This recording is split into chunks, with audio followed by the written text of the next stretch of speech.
Hello, it's Shield War 100 again, and welcome back to my War Games room for some more Onus. A classic matchup as as the Republican Romans, more to the point, take on Kevin as he's playing the Carthaginians under Hannibal. And a classic matchup. Yes, been looking forward to playing some more Onus. So here we are back, and like I said, I've got the Republican Romans here on this side of the board, a nice sweeping consular army, and versus Kevin's ragtag band of heavily outnumbered Carthaginians. Shouldn't be too much of an issue, one would have thought. Surely this time Rome will be victorious. We keep putting armies together which massively outnumber the Carthaginians. It's just luck, surely, that they keep wiping us out. So this time we're going to do it properly. Okay, and yeah, back with you in just a moment, just to show you which units are in which army, and yeah, we'll get right on that. I'll start just to go through my my Roman army, Republican in nature, not legionary. But yeah, so starting on from left to right, I've got some cavalry on the side. Yeah, that's always the best place to put them. I read that in a book. And then, you know, we've got a mixture of various types of infantry, but yeah, lighter hastati on the flank, mostly velite skirmishers along the front with some archers, you'll see, but a good solid back line of tough hombre heavy infantry, as you can see there. Yeah, with the skirmishers and lighter units on the sides, because, you know, who cares about them anyway. Some archers over here, and then two more units of cavalry backed up with my general, okay, who I'm using as Scipio, because why not? Kevin's using Hannibal, I'm using Scipio. It seemed like fair. And there he is, okay, and that's me done. Yeah, I'm, you know, the classic Roman tactic of load the middle and smash the opponent through, basically. That should do the trick. We'll see what Kevin's brought to the table. Hello everyone, my name's Kevin, as you know. Right, this is what we've gone for Hannibal's forces. I've chucked my cavalry and my elephants out on the far left-hand flank. As per normal, you kind of, like, I don't know a lot about historical tactics. What I do know is that Lee does, and that I've used the Romans a few times now with the phalanxes, etc, etc. So I've kind of weighed out my left-hand side with the elephants, one unit of cavalry and some archers moving into the centre. And then I've put actually my more solid core blocks on my far right hand side for a semi-refused flank, with some weaker infantry but some decent cavalry on this side. I'm winging it. It's you know, a closed deployment. Your opponent doesn't know what you're putting down, what cards are going to go in what order. Very different from other games where you can put your cards wherever you want. They don't have to just stagger across. But as you can see from the lineup, Lee's got a lot more than I do. I'm hoping, because they're not well drilled soldiers, I can pull this one off. Kevin won the initiative and opted for me to go first, so the Romans have decided to take the fight to the cowardly guys from Africa.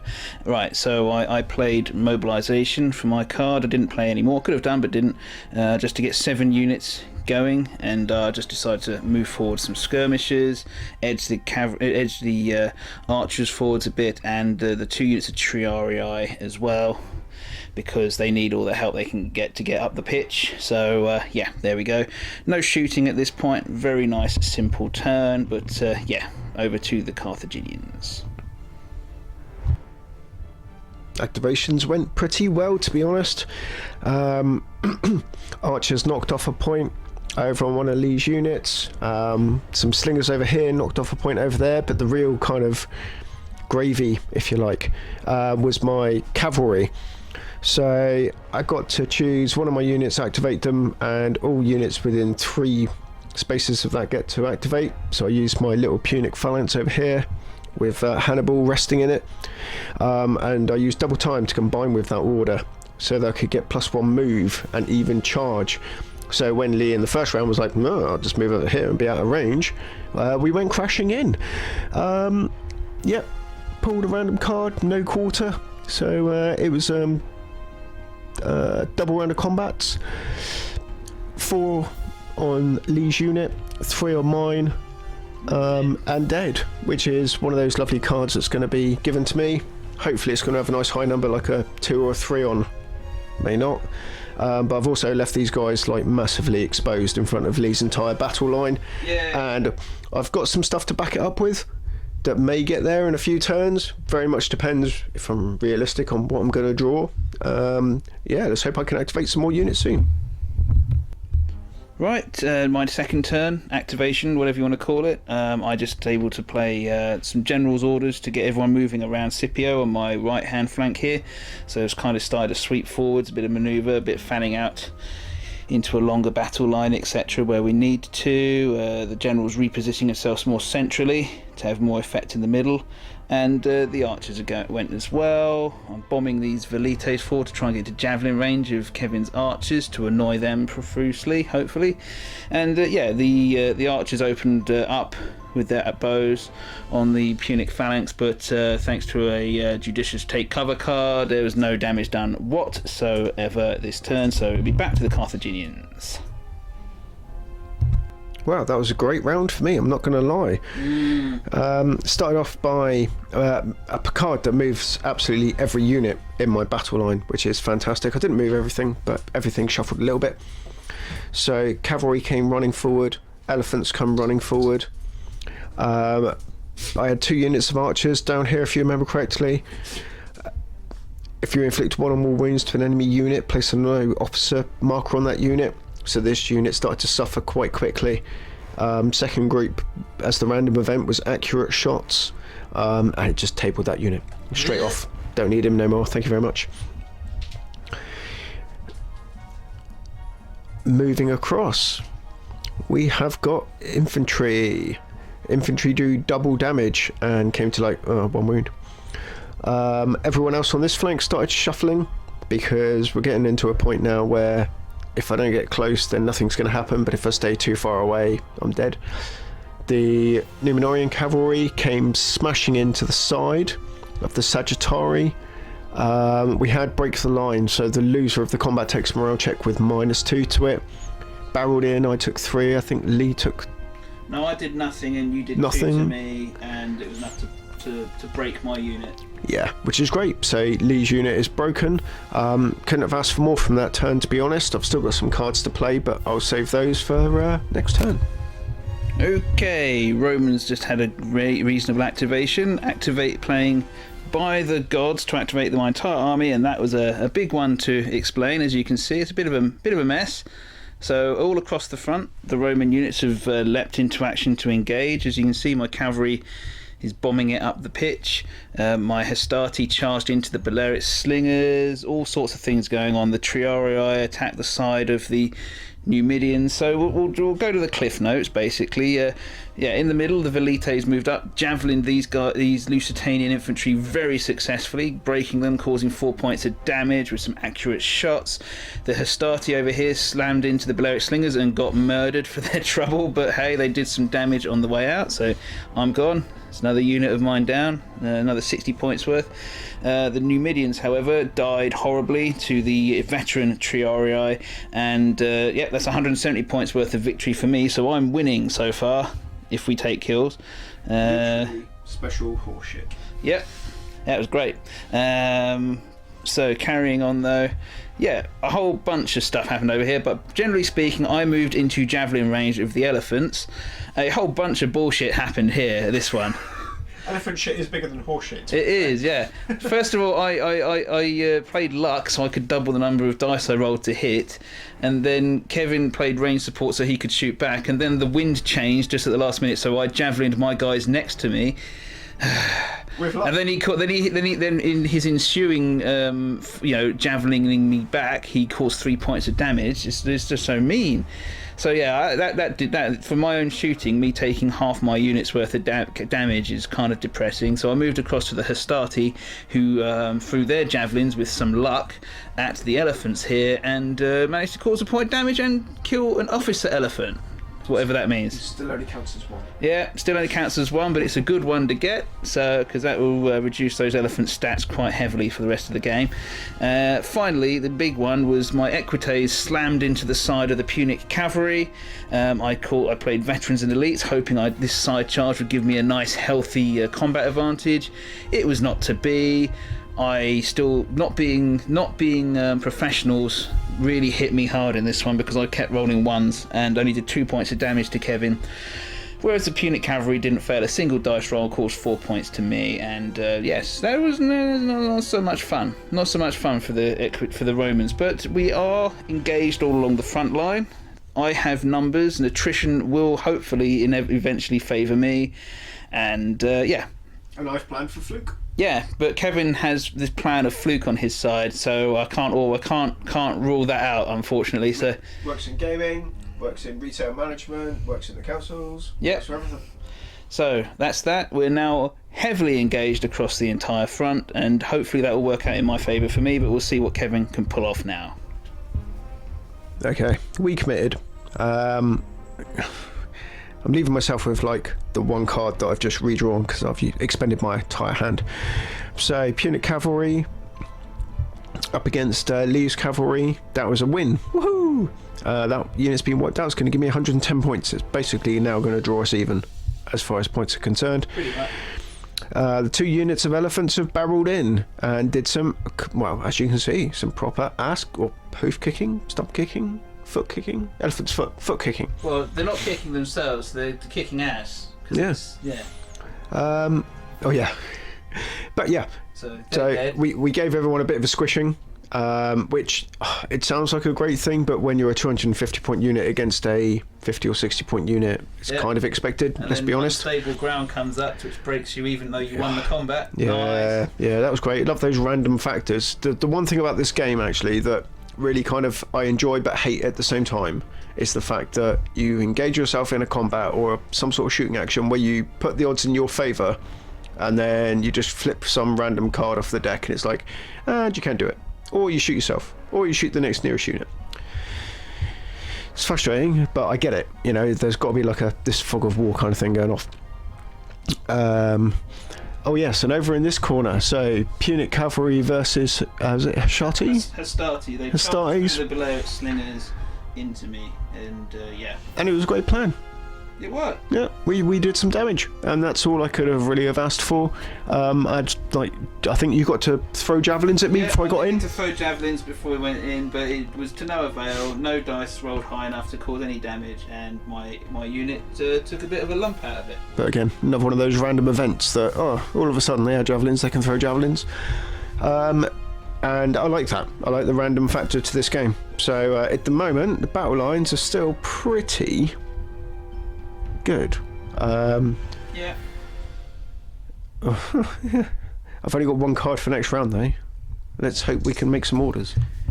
Back to the Romans, and yeah, I played a couple of cards for activation. First of all, I joined a couple of units together to get this battered unit of Velites out of the way and my Sagittarii back to full strength. So, yep, bye. Here's another bunch of points to Kevin, but who cares? And then I did Officer's Call, so that at the end of the turn I can draw back up to my maximum hand size.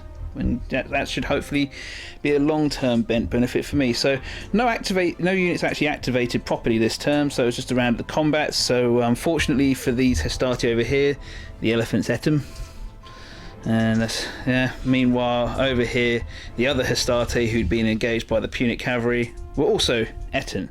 So, yeah, that's that. I've got no complaints. Yep, Kevin has no complaints. Can't blame him at all. So, yeah, I'm still hemorrhaging units, but the attrition is still starting to show across Kevin's army. I've played as the Carthaginians in this situation before, and you can suddenly start having collapses of in your units, and that's lumps of points. But we'll see. Oh God. Okay, well, it got passed to me for my turn. As per the rules of the game, at any point you cannot activate units at all if you don't want to, and draw 3 cards. The card I was holding in my hand is as follows. So I knew that, you know, given Lee having his turn, I was going to have to declare no sort of actions in my turn and draw 3. Fortunately, even though it was Lee's turn, as you heard, I managed to wipe out 2 units, so I don't feel like me passing my activations this round to draw 3 cards to get more orders is a bad thing. And as it is, I've managed to draw some cards that will make it a little bit interesting in the future. So, yeah, thanks very much. Yeah, the Romans, with my new hand of cards, I was able to play full mobilisation on my army to get everything going. So battered units have now been replaced with fresh ones, and the Carthaginians are now hopefully feeling a bit more pressure as I've charged into some exposed flanks as well. So let's just go from right to left from my side. My general's cavalry units smashed into the previously victorious Punic cavalry and have finished them off. I've moved up and I've started showering elephants with javelins and moving triar up into their faces so they can't really manoeuvre so well. A unit of heavier infantry is moving up towards the Punic archers facing them. Yes, generally speaking, things are moving up to replace the Balearic slingers. Were charged on the side by some flanking Roman cavalry and picked up, so another unit gone down there. And finally, a unit of Equites has smashed into the Lusitanian infantry, becoming well coordinated for this particular round of combat, and charged home, causing a lot of damage, but didn't actually make the Carthaginians fail their morale check, so they are sort of standing strong there for the time being, but they are taking damage. So yes, attrition is starting to come to bear, but is it going to be enough? After hobbling 2 of Lee's units in his own turn, now I know how that feels. I went with mobilisation and double time, so I had 8 units with +1 move to go with. Both elephant units go bounding in. Do elephants bound? Charge, trample, stampede. They do, Well, they ran in. Damage was done on both sides, and no one really came out the victor. It was a little bit disappointing, to be honest. My general's unit ran in. Hannibal and his boys and the Punic phalanx won the combat, broke our opponent, pushed him back. Stalemate over in this corner. Stalemate over here. Managed to chuck in the Numidian cavalry. They hit the corner. It's only a couple of dice. Lee only gets 2 dice back, so we both sat there and took a little bit of damage. I've got this phalanx set up. Hopefully they're going to go charging in, but we'll see what order cards I've got for next turn. Unfortunately, and it was bound to happen, Lee's cavalry's come in against some of my lighter infantry that were only worth 50, and just took them straight out of the game. Yeah, not the round I was hoping for. I actually had some decent cards. I can't say more than that because Lee's standing in the same room. So, oh, I forgot my archers. Actually, I activated both units of archers. They both did nothing. Yeah, they both shot at the nearest unit. It was like, oh, maybe if I could just narrow them down. And no, nothing. Look at this mess. Well, right, my go, of course, and starting to turn the screw on the Carthaginians as the greater Roman numbers are allowing me to envelop him and eventually get things going. So I played general mobilisation, which enabled me to activate half of my units, which was handy because, annoying as Kevin says, and got half my units going, which is really useful. Just starting over here. I won't go through everyone I activated. I'll just go through what happened. My general crunched into the side of the elephants, causing heavy casualties, which doubled his damage and killed them, which is awesome sauce. Massive 250 point lump sum, and getting me veteran status as well into the bargain. Awesome sauce. Yay! I got unit heroes here with my Triarii massacring into the elephants, but leaving them on 1 point of life left. Yay! My infantry continue to push up the board, overrunning some unfortunate Lusitanian infantry just here on their way. Kevin's Hannibal unit crunched and finished off the archers, unfortunately for me. Meanwhile, both sides got unexpected support in this particular combat, adding a whole bunch of dice to each side and leaving Kevin's unit dangerously close to dying, whereas I was also taking some heavy casualties. But overall, I think it's starting to favour me, as HR was supporting me. HR was supporting him, But that's about it. but I was management in this case, and we all know who HR is really working for, don't we, guys? So yes, overall, I think things are starting to swing back towards me, as I've found when I've been playing solo against the Romans as the Carthaginians. You think you're doing really well, and then all of a sudden, the Romans sort of just decide to tap you in the face and you fall to bits. But hey, we'll see. Over. Plenty. Kev's got cards. I've got 3 cards in my hand He's got 3 cards in his hand. and a whole lot of less units to use them on. Yeah, and he's got he's got fluke. We never underestimate that. We'll see what happens. Okay, we're going to his turn. Okay, well, this was the last round of the game. In typical style, normally I kind of look at how many points I've got sitting around, what I need to actually win the game. You can see the shadow of Lee's arms. Tosser. So, in my head, I'm like, oh, I've destroyed loads of units, I must be fine. All those 60-point units that have the same number of hit points as, or even the really expensive units. Last round of the game, so my second unit of elephants, so that's another 250, just fucking disappears. 500 points out of a 1,000-point break limit. Oh, that was a real killer. Over in this corner, my phalanx with Hannibal came smashing in, did a load of damage, but it was a last turn ditch effort to do, I don't know, something. I had orders that with general mobilization I can do half of my guys, woohoo, a la Batman style, and with +1 movement. So second phalanx went in, smashed against something that's already fighting my cavalry, And killed them. and broke Lee's unit. I was like, yay, 180 points, that's great. I must be like at your break limit and we'll both be broken this turn. And yeah, no, I was wrong. Wrong. My cavalry that had a side charge over on Lee's cavalry lost and buggered off. I was sat there with a unit of cavalry that have done nothing really for the game. I just misdeployed them. As you can see, Lee's centre is just 3 solid units of doing nothing. They've just walked forward and thrown some javelins, done some stuff, and my archers, as archers tend to do, is just stood at the back. It's a really enjoyable game. Obviously Lee's general's on the complete opposite side of the battlefield to my general. We've totaled up the points. Obviously break points 1,000, leaves over 1,000. I think I needed at least one more unit of over 100 to actually pull off any kind of draw. So yeah, that's the end of the game. Thank you very much for watching us. More importantly, thanks very much to listening to us. You know, it's been Shield Wall 100. Feel free to click that like/subscribe button. Even if it's not for Lee, do it for me, because unless he gets all the likes, I don't bother coming round, to be honest. I could do that in my own flat. Thank you very much, and we'll see you all soon.